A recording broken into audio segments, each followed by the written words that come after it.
আসসালামু আলাইকুম ওয়া রাহমাতুল্লাহি ওয়া বারাকাতু। আশা করি সবাই ভালো আছেন। বরাবরের মতো আবারও একটি নতুন ভিডিও দেখার জন্য আপনাদের সবাইকে ওয়েলকাম জানাচ্ছি। তো আজকে আপনাদের সাথে বাজেট ফ্রেন্ডলি ইফতার রেসিপি শেয়ার করব, আর এগুলো আপনারা চাইলে ফ্রোজেনও করে রাখতে পারবেন। তো চলেন তাহলে বিসমিল্লাহ বলে শুরু করি। তো প্রথমেই আমি তৈরি করে দেখাবো হচ্ছে রোল, আর তার জন্য নিয়েছি জাস্ট 2 পিস পরিমাণ চিকেন। তো বেশি নিতে কিন্তু হবে না, জাস্ট 2 পিস চিকেন দিয়ে কিন্তু অনেকগুলো রোল তৈরি করে নিতে পারবেন। আর আপনারা চাইলে চিকেনের পরিমাণ 1 পিসও দিতে পারেন, সাথে ভেজিটেবলের পরিমাণটা বাড়িয়ে দিতে পারেন, এতেও সমস্যা নেই। তো আমি প্রথমেই চিকেনগুলোকে কিমা করে নিয়েছি। এরপরে প্যানে তেল দিয়ে চিকেনটাকে দিয়ে কিছুক্ষণ ভেজে নিয়েছি। তার সাথে আদা রসুন অ্যাড করে দিয়েছি। তো আদা রসুন সহকারে দিয়ে কিছুক্ষণ ভেজে তার সাথে কাঁচামরিচ আর হচ্ছে টমেটো দিয়ে দিয়েছি, দেখতেই পাচ্ছেন। এখন টমেটোর পানিটা যাতে টেনে ফেলে ততক্ষণ পর্যন্ত একটু ভেজে নিব চিকেনটাকে। সেই সাথে চিকেনগুলোকে যেগুলো জড়া জড়া হয়ে আছে সেগুলোকে কাঠির সাহায্যে ভেঙে দিব। তো ভাজাভাজির কাজ হয়ে গেলে এখন আমি অ্যাড করে দিব হচ্ছে এখানে গ্রেট করে রাখা গাজর, তার সাথে পেঁয়াজ কুচি নিয়েছি, আর নিয়েছি কিছুটা কাঁচামরিচ। প্রথমেই কিন্তু আমি ঝাল কাঁচামরিচ দিয়েছি, পরবর্তীতে যে কাঁচামরিচগুলো দিয়েছি সেগুলো হচ্ছে ক্যাপসিকামের মতো, এগুলোতে স্পাইসি নাই, তো সেজন্য সেগুলো দিয়ে দিয়েছি। তো আপনারা চাইলে এখানে কিন্তু বরবটি, এরপর হচ্ছে পেঁয়াজ পাতা বা আপনাদের পছন্দ অনুযায়ী ভেজিটেবল অ্যাড করতে পারেন, এতে করে কোনো প্রবলেম নাই। তো সবজিগুলো দিয়ে আমি কিছুক্ষণ ভেজে নিয়েছি। এরপরে আমি সেখানে অ্যাড করে দিয়েছি হচ্ছে 1/4 টিস্পুন মতো হলুদের গুঁড়া, এরপর দিয়েছি হচ্ছে ধনিয়া গুঁড়া 1/2 টিস্পুন মতো, জিরার গুঁড়া দিয়েছি 1/2 টিস্পুন পরিমাণ, মাংসের মশলা দিয়েছি খুবই অল্প পরিমাণ 1/4 টিস্পুন মতো হবে। তার সাথে দিয়ে দিয়েছি ব্ল্যাক পেপার পাউডার আর দিয়ে দিয়েছি হোয়াইট পেপার পাউডার। তো এখন এগুলোকে ভালো করে মিক্স করে সুন্দর করে ভেজে নিব, আর কিছুক্ষণ ঢাকনা দিয়ে ঢেকে রেখে দিব যাতে করে এটা গলে যায়। তো এটা হতে হতে আমি এখানে রোলের যে রুটিটা তৈরি করব সেটার জন্য একটা ব্যাটার তৈরি করে নিচ্ছি। তো এখানে আমি টোটাল প্রথমে 2 কাপ ময়দা দিয়েছি, পরবর্তীতে কিন্তু আমি আরও 1 কাপ ময়দা অ্যাড করেছি, টোটাল 3 কাপ ময়দা দিব। আর এখানে একটা জিনিস বলে দিই, সেটা হচ্ছে আপনারা চাইলে ডিমটা কম বেশি দিতে পারেন। তো সঠিক মেজারমেন্ট হিসেব করলে 3 কাপ ময়দার সাথে 3টা ডিম দিলেই এনাফ। আর আপনারা চাইলে ডিমের পরিমাণ একটাও দিতে পারেন, এতেও কোনো সমস্যা নেই, বাট ডিমটা দিলে রোলটা খেতে খুবই ভালো লাগে। তো স্বাদ মতো লবণ দিয়ে দিয়েছিলাম। এখন আমি পানি অ্যাড করে দিব, অল্প অল্প করে পানি অ্যাড করে সুন্দর করে একটা পাতলা লিকুইড ব্যাটার তৈরি করে নিব। আর এখানে টোটাল আমি পানি অ্যাড কতটুকু করেছি সেটাও বলে দিব। তো এই যে দেখেন, প্রথমে কিন্তু আমি 2 কাপ পরিমাণ ময়দা দিয়েছি, পরবর্তীতে 1/2 কাপ করে করে আরও 1 কাপ অ্যাড করেছি। তো এরপরে হ্যান্ড উইক্সের সাহায্যে সুন্দর করে আমি ভালো করে মিক্স করে নিচ্ছি। তো হ্যান্ড উইক্স দিয়ে মিশালে যেটা হবে ভালোভাবে মিক্স হয়ে যাবে। এরপরে যাতে করে কোনো প্রকার গুটলি না থাকে সেজন্য আমি স্ট্রেনার দিয়ে ছেঁকে নিয়েছি, আর দেখতেই পাচ্ছেন কতগুলো গুটলি বের হয়েছে। তো লবণটা টেস্ট করে দেখলাম বাট কম হয়েছে, সেজন্য আরেকটু দিয়ে দিলাম। তো টোটাল আমি পানি ইউজ করেছি এখানে 4.5 কাপ থেকে 5 কাপ মতো। তো আমি পুরটা কিন্তু তৈরি করে ঠান্ডা করে নিয়েছি, আর এপাশে ব্যাটারটা আমি তৈরি করে সাথে সাথেই কিন্তু বানিয়ে নিচ্ছি। ব্যাটারটা তৈরি করে কোনো প্রকার রেস্টে রাখতে হবে না। তো প্রথমে ফ্রাই প্যানে একটু করে ব্রাশ দিয়ে অয়েল লাগিয়ে নিয়েছি, তারপরে কিন্তু আমি দেখতেই পাচ্ছেন ব্যাটারটা দিয়ে দিয়েছি, আর খুব সুন্দরভাবে হয়ে যাবে। তো চুলার ফ্লেমটা কিন্তু একদম লোতে রাখতে হবে। যদি চুলার ফ্লেমটা বাড়িয়ে দেন তাহলে ফ্রাই প্যান যদি বেশি গরম অবস্থাতে দেওয়া হয় তাহলে কিন্তু রুটিটা ছিদ্রযুক্ত হয়ে যাবে, তখন কিন্তু রোল তৈরি করলে রোলের ভেতরে যে পুরের অয়েলটা আছে সেগুলো বের হয়ে যাবে। তো এতে করে কিন্তু ভালো হবে না রোলগুলো। তো দেখতেই পাচ্ছেন এক পাশে কিন্তু ছিদ্রযুক্ত হয়েছে, আর এক পাশে কিন্তু একদম ক্লিন। তো আমি 5-7টা একসাথে তৈরি করে একটা ইয়ার মধ্যে রেখেছি, থালের মধ্যে। তো এরপরে ঠান্ডা হয়ে গেছে, 5-7টা যেহেতু একসাথে বানিয়ে নিয়েছি, তারপরে কিন্তু আমি তৈরি করে নিচ্ছি। আর থালের মধ্যে যখন রাখবেন অবশ্যই পেপার দিয়ে রাখবেন, তাহলে কিন্তু রোলগুলো নিচের দিকে লেগে যাবে না, নষ্টও হবে না। আর রাখার সময় আরও একটা জিনিস বলে দিই, সেটা হচ্ছে এক পাশটা কিন্তু ক্লিন থাকে আর এক পাশটা হচ্ছে মানে যে অংশটা প্যানের মধ্যে রান্না হয় সে অংশটা কিন্তু একটু নরম থাকে, ভেজা অবস্থাতেই থাকে। তো সেটা কিন্তু ট্রের মধ্যে রাখলে তখন সেই পাশটাতে রাখবেন না, যে পাশটা মসৃণ আছে ক্লিন আছে সেই পাশটার মধ্যে রাখবেন। এতে করে কিন্তু রোলগুলো ফাটবে না, নষ্টও হবে না। আর একটা রুটি নষ্ট হওয়া মানে কিন্তু একটা রোল নষ্ট হয়ে যাওয়া। তো দেখতেই পাচ্ছেন আমি কিন্তু রোলের মধ্যে পুর দিয়ে তৈরি করে নিয়েছি। তো তৈরি করার সময় আর একটা জিনিস মাথায় রাখতে হবে, যে ছিদ্রযুক্ত আছে রুটির উপরে, তো সেটা কিন্তু রোলের ভেতরে দিতে হবে, মানে পুর যে পাশটাতে দিবেন সে পাশে। আর মসলিন যে সাইডটা আছে সেটা উপরের অংশে দিতে হবে। এতে করে কিন্তু রোলের পুরের যে গ্রেভিগুলো আছে বা পুরটা আছে পুরো বের হয়ে যাবে না, অয়েলটাও বের হয়ে যাবে না। রোলগুলো খুবই মসলিন এবং খুব ক্লিনভাবে হবে। তো এরপরে এগুলোকে আমি রেখে দিয়েছিলাম ফ্রিজে শক্ত হওয়ার জন্য। তো এরপরে এগুলো আমি জিপলক ব্যাগে রেখে দিলাম। আর যখন খাবো তখন একটা ব্যাটার তৈরি করব, ময়দা, কর্নফ্লাওয়ার আর একটা ডিম দিব, সাথে ব্ল্যাক পেপার আর হচ্ছে লবণ দিয়ে একটা ব্যাটার তৈরি করে ঘন এর মধ্যে ডিপ করে তারপর আমি ভেজে নিব। তো আপনারা চাইলে কিন্তু ডিরেক্টলি ডিমের মধ্যে ডিপ করে ব্রেড গামে গড়িয়ে নিয়ে একসাথে রেখে দিতে পারেন, এতে করে হয়ে যাবে। এখন আসি আরেকটা বাজেট ফ্রেন্ডলি ইফতার রেসিপি শেয়ার করতে।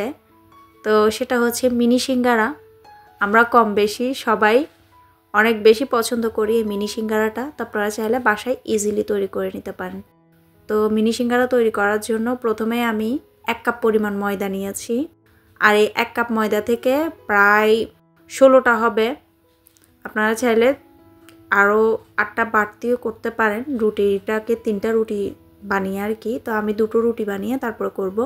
তো 1 কাপ ময়দার সাথে স্বাদ মতো লবণ দিয়েছি। এরপরে 2 টেবিল চামচ পরিমাণ কুকিং অয়েল দিয়ে ভালো করে মিক্স করে ঠান্ডা পানি দিয়ে একটা ডো তৈরি করে নিয়েছি। আর ডোটা একটু টাইট হবে, অতিরিক্ত টাইটও না আবার অতিরিক্ত নরমও হবে না। তো এরপরে ডোটাকে কিন্তু 10 থেকে 15 মিনিট রেস্টে রাখতে হবে। এতে করে কিন্তু দোকানে যেভাবে হয় আর কি সিঙ্গারা তেমনটাই হবে।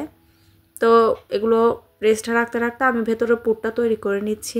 প্রথমে অল্প করে তেল দিয়েছি, সাথে পেঁয়াজ কুচি, কাঁচামরিচ কুচি দিয়ে দিয়েছি। এগুলো ভেজে তার সাথে পেঁয়াজ পাতা এবং এর সাথে অ্যাড করে দিয়েছি অল্প পরিমাণের হলুদের গুঁড়া, তার সাথে দিয়েছি ধনিয়া গুঁড়া, জিরার গুঁড়া, সাথে দিয়ে দিয়েছিলাম হচ্ছে স্বাদে ম্যাজিক মশলা, তো স্বাদ মতো লবণও। এগুলো দিয়ে সুন্দর করে ধনিয়া পাতা সহ দিয়ে হালকা একটু ভেজে তার সাথে সেদ্ধ করা আলু দিয়ে দিয়েছি। তো এরপরে নেড়ে ছেড়ে নামিয়ে এগুলো ঠান্ডা করে নিয়েছি। তারপরে আমি যে ডোটা রেস্টে রেখেছি এখন সেটা বেলাবেলির কাজ।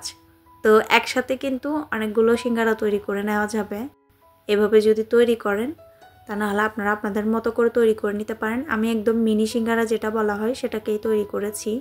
তো এই যে দেখেন কিভাবে তৈরি করে নিচ্ছি, এটা মুখে বলে বোঝানো যাবে না, দেখেই বুঝে নিতে হবে। তো প্রথমে রুটি বেলে আমি 8 পিস করে নিয়েছি। তারপরে দেখতেই পাচ্ছেন কিভাবে করে আমি এটা তৈরি করে নিচ্ছি। একটা সিঙ্গারার শেপ দিয়েছি আর বাকিগুলো কিন্তু সমোসার স্টাইলে করে তৈরি করেছি। তো সিঙ্গারার শেপটা আমার কাছে ভালো লাগছিল না, সেজন্য আমি সমোসার স্টাইলে তৈরি করেছি। আর আপনারা যদি চান সিঙ্গারার স্টাইলে তৈরি করতে, এই যে দেখিয়ে দিয়েছি সেটার মতো করে নিতে পারেন। আর এখন এগুলো ভাজবেন কিভাবে সেটা একটু বলে দিই।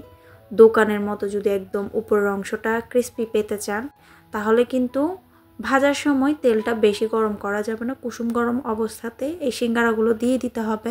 এরপরে চুলার ফ্লেমটা ছোট করে দিয়ে আলতো করে করে উল্টিয়ে পাল্টিয়ে 3-4 বার উল্টিয়ে পাল্টিয়ে ভেজে নিতে হবে। তাহলে কিন্তু তৈরি হয়ে যাবে দোকানের মতো বাসায় তৈরি ক্রিস্পি সিঙ্গারা বা মিনি সিঙ্গারা।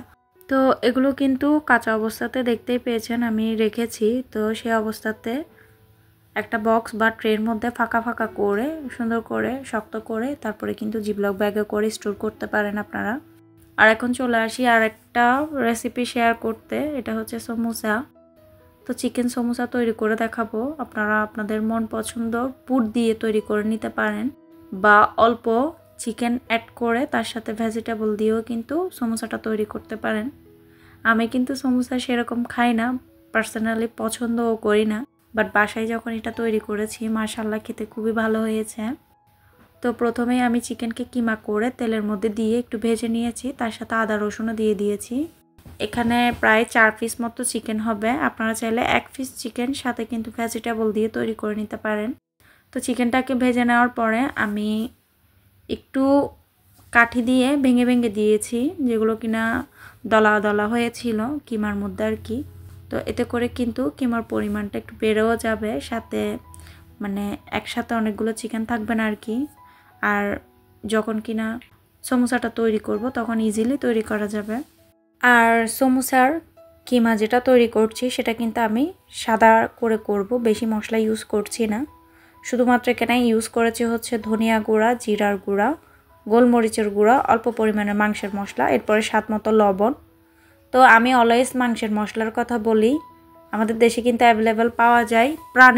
প্রাণের মাংসের মশলাটা আছে সেটাই কিন্তু আমি ইউজ করে থাকি। তো এরপরে চিকেনটার মধ্যে হালকা একটু পানি দিয়ে কিছুক্ষণ রান্না করে নিয়েছি। তারপরে কিন্তু আমি এখানে পেঁয়াজ আর হচ্ছে কাঁচামরিচ কুচি অ্যাড করছি।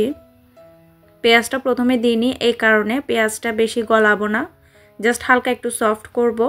এতে করে কিন্তু পেঁয়াজটা খাওয়ার সময় খুবই ভালো লাগবে। তো পেঁয়াজটা আর হচ্ছে কাঁচামরিচ দিয়ে আমি কিছুক্ষণ নেড়ে চেড়ে কিছুটা পেঁয়াজ পাতা আর হচ্ছে ধনিয়া পাতা কুচি দিয়ে হালকা একটু নেড়ে চেড়ে নামিয়ে নিব। তো পেঁয়াজ পাতাটা কিন্তু আমি সবার শেষে ইউজ করেছি এই কারণে, এটা বেশি গলে গেলে ভালো লাগে না খেতে। আর আপনারা চাইলে বললাম না চিকেনের পরিমাণ কম দিয়ে এখানে ভেজিটেবল দিয়ে ঝরঝরা করে এই পুরটা তৈরি করতে পারেন, এতে করে কিন্তু সমোসার পুরটা খুবই মজা হয়। তা আমি জাস্ট চিকেন দিয়েই তৈরি করছি। এরপরে আমি সুন্দর করে নামিয়ে ঠান্ডা করে নিব। আর অবশ্যই ঠান্ডা করে নিতে হবে, গরম অবস্থাতে কিন্তু তৈরি করা যাবে না। তো এই যে দেখেন কি সুন্দর হয়েছে পুরের কালারটা। তো আমি সব রেসিপি কিন্তু বানিয়ে একটা একটা টেস্ট করেছি, তারপর আপনাদের সাথে ভিডিও শেয়ার করেছি। সে কারণে কিন্তু বলি যে মাশাআল্লাহ খেতে খুবই ভালো হয়েছে। আর এখন আসি সমোসা কিভাবে তৈরি করব। সত্যি বলছি জীবনে এত কঠিন কাজ আমার কাছে আর কিছুই মনে হয়নি। সমোসা বানানোটা যেরকম কঠিন মনে হয়েছে, গতবারেও বানিয়েছি, গতবারের আগের বার, তো অনেক কষ্ট হয়েছে আমার। বাট এবারে আমি কি করেছি, ভিডিও দেখেছি কিভাবে সমোসাটা ফোল্ড করতে হয়। তো এরপরে আমি একটা শীট নিয়েছি, সেটাকে ফোল্ড করে নিয়েছি। ফোল্ড করার পরে তারপরে কিন্তু আমি সুন্দর করে বাকিগুলো কেটে সেম ওয়েতে করে নিয়েছি। তো আমি আপনাদেরকে ইজিলি শেয়ার করি, আশা করি আপনারা বুঝতে পারবেন। আমি প্রথমে দেখতেই পাচ্ছেন বাঁকা করে একটু কেটে নিয়েছি। এরপরে কিন্তু এক সাইড নিয়ে গিয়ে এই যে দেখেন সমান করে নিচ্ছি এই পাশের সাথে, যে পাশে মানে সমোসার মাথাটা নিয়ে গিয়েছি সে পাশে। তারপরে পরের পাশটাও কিন্তু এ পাশে নিয়ে এসে সেমভাবে সমান করে নিতে হবে। এরপরে ভেতরে পুরটা দিয়ে দিব, এই যে দেখেন 2 চামচ পরিমাণ দিয়েছি পুর আমি। তারপরে দিয়ে আবারও সেম আরেক পাশটা বাঁকা করে মানে ফোল্ড করে নিলে কিন্তু হয়ে যাবে। তো একটা জিনিস মাথায় রাখতে হবে, নিচের দিকে কিন্তু কোনাগুলো যেগুলো বের হচ্ছে সেগুলো কিন্তু অবশ্যই ভালো করে চেপে চেপে দিতে হবে, তা না হলে কিন্তু পুরটা বের হয়ে আসবে। তো এটা প্রথমে বানিয়েছি, তারপরে বাকিগুলো যখন বানাবো তখন কিন্তু সবগুলোই খুব সুন্দরভাবে তৈরি করে নিয়েছিলাম। তো এটাও একটু ছিদ্র বা সাইডের অংশ আর কি বেশি বড় ছিল, সেজন্য কিন্তু আমি সেটাকে অফ ক্যামেরায় আবারও ছোট করে তারপরে কিন্তু তৈরি করে নিয়েছি। তো এটা দেখেন প্রথমে এক পাশটা সমান করে নিয়ে যেতে হবে, এরপরে বাকিটাও সেমভাবে ঘুরিয়ে এই পাশে সমান করতে হবে।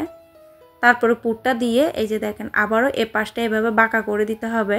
তো এটা আসলে মুখে বললে বোঝাতে পারবো না, জাস্ট চোখে দেখে বুঝে নিতে হবে। এরপরে একটা আমি ময়দা আর হচ্ছে একটু পানি দিয়ে একটা ঘোলা তৈরি করে নিয়েছি, সেটা লাগিয়ে দিয়েছি। তারপরে কিন্তু আমি ফোল্ড করে নিয়েছি। তো ইজিলি সমোসাটা তৈরি হয়ে গেছে, দেখতেই পাচ্ছেন। এরপরে এগুলো ডিরেক্টলি জিপলক ব্যাগে করে ফ্রিজে রেখে দিলে কিন্তু হয়ে যাবে। তো এখানে কিছুটা ভেজে নিয়েছি, মাশাআল্লাহ খেতে অসাধারণ হয়েছে। আর কিছুটা সিঙ্গারাও ভেজে নিয়েছি, দেখতেই পাচ্ছেন। তো আলহামদুলিল্লাহ খেয়ে খুবই ভালো লেগেছে। তো কথা বলতে বলতে ভিডিও শেষ প্রান্তে চলে এসেছি।